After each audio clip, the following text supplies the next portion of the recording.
నాకు గౌరవం. మీరు ఎంత ఎదిగినా ఒదిగి ఉంటారు. చాలా మంది హీరోలు, యువ హీరోలు మిమ్మల్ని ఇన్స్పిరేషన్ గా తీసుకుంటారు. సో యువ హీరోలకి మీరు ఇచ్చే పిలుపేంటి, మీరు ఇచ్చే సందేశం ఏంటి?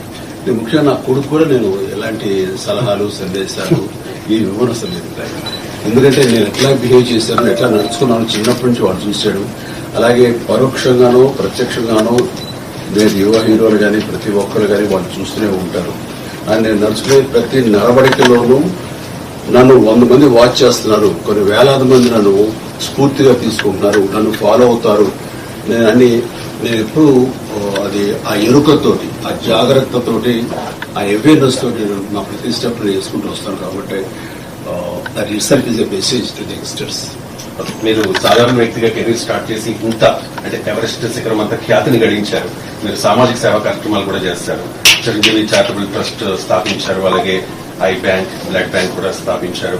కరోనా టైంలో ఆక్సిజన్ బ్యాంక్ కూడా స్థాపించి వేల మందికి ప్రాణదాతలు అయ్యారు. సో రక్తదానం చేయండి, ప్రాణదాతలు కండి, నేత్రదానం చేయండి, మరోసారి జన్మించండి, మరోసారి జీవించండి అని చెప్పి మీరు ఇచ్చిన పిలుపుతో వేలాది మంది, లక్షలాది మంది ఇన్స్పైర్ అయ్యారు. సో మీ సేవా కార్యక్రమాల గురించి.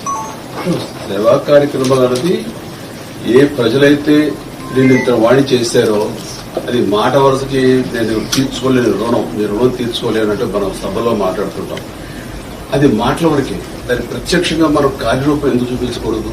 చూపించాలంటే ఏం చేయాలి? తిరిగి వాళ్ళకి ఎంతో కొంత వాళ్ళు